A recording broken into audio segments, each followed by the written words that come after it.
Welcome to the Beat Global. Today we have with us Dr. Benigno, who is from Philippines, Mapua University. He's the Dean of Communications over there. He has been teaching Indian students for over a week now. We are going to have a talk with him, get to know him a little bit. Yeah, thank you for having me here in Chatkara. It's really a very memorable experience. The pleasure is all ours. Okay. I'm going to start light. How has it been for you in India? You've been teaching for about a week. Young minds, Indian students. How has the experience been? Now, actually, it's really very amazing. Then I was actually very impressed, okay, about the students' communication skill. They can really relate well. They have this sense of belongingness because even if their teacher is a foreign faculty, but yet they can relate well, then they are actually very attentive and very eager to listen to the lecture, and one thing more, very engaging. Is it different in Philippines? The students, are they a little different or are they more or less the same? There are some similarities, but when it comes to communication skill, I think you're better We're than better. our students. Yeah, but technically, yeah, they are really very efficient and they can execute technical media output very, very effective. So I would say that they would rather go for technical component rather than communication skills. What was the biggest cultural shock when you arrived in India? The food. The food. Yeah. Actually, I belong to a province in the Philippines where we are actually being known as a province of chili. So we really love spicy food, but it's not that high compared to your level of spiciness. Yeah, we try to go all in when it comes to food. So you have not tried anything? I've tried everything, but I guess I'm not just familiar with the name of the food, but most of your food are really very spicy. Okay? Right. Then for sometimes it's really hard to digest. Then I feel that I have stomach ache for sometimes. Probably because it's my first time to eat such level of spiciness. I like to think nobody can be a true Indian unless they've got food poisoning once in their whole Oh, life. really? Yeah, that's true. I just healed last week. Oh, really? Yeah. A foreign? Sorry. Foreigner, foreign students, or? No, I personally. You? Yeah. Okay. So in India, you must have noticed that newspapers are still prevalent. We read the newspapers every morning. It's a very cultural thing as well. The older people, they get up, they make a cup of tea and they read the newspaper. Okay. Is it the same in Philippines? Now, basically before, yes. It's very similar. That especially professionals, they would read first newspaper with a cup of tea or cup of coffee before leaving their home, going to their works. But now, it's very rare. Although that printed newspaper is still in the Philippines, but most of the times they would rather go for a digital newspaper because most of our publications were already converted into the digital platform. So meaning the paper per se, just like what you see in the printed one, it's all uploaded on the internet. Then they can just scan it via their own devices, their tablets, their cell phone. Okay, but there are still other people who would rather go for a printed material because it's still available in the market. I can still see newspaper printed materials along the street being sold by newspaper boys. Right. So we can say more or less that digitalization has occurred there. Yes.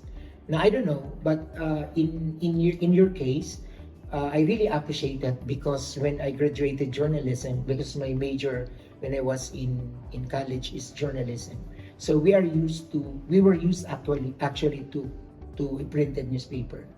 Then I really impressed that you still continue.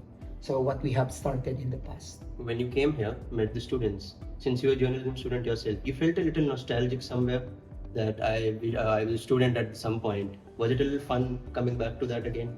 Yes. Actually, I really love the students here. Now, I might say that they are really good students, very amazing student. Then they could relate well to the class. And one thing more, you have that capability to come up with a very good narrative when you write an articles, probably, or a story. So I can also see your potential in storytelling. You're very concise, then very comprehensive, all inclusive in relating yourself, specifically in giving you a time to conceptualize the subject matter. I think it is because if you consider from the 50s, 60s, we have our own cinema, Bollywood. Okay. Very dramatic. We have got great actors, international actors who are very famous. Yeah. They are good, and I think we're good at capturing that drama. Have you watched any Bollywood film while you're here? Yeah, before, yes, I watched it via social media, but given a chance that I'm already here in India, I just want to feel how cinematic watching movie inside the cinema. Then when I got in one of the malls near our hotel, Right. Ilanti Mall, Chandigarh. so we were fascinated to watch it. Then we were stopped not to watch it because according to the ticket seller, now the movie it's in Indian Right, in language, Hindi. yeah, Indic language. So there might be a possibility that we could not digest the story, but we told her that we are not after with the language. We just want to say how cinematic watching it in a real cinema. Okay, because for me it's a great experience. Then I could even tell my friends that I was able to watch Bollywood films in India right inside the cinema of India. Before you leave, we'll give you a list of good films that you can watch, probably stream over there. Okay. We'll have a good time watching them. Okay. I wanted to ask you something. Since digitalization is so much prevalent now, do you think somewhere along the line it has lost its credibility? Since anybody can be a journalist now digitally.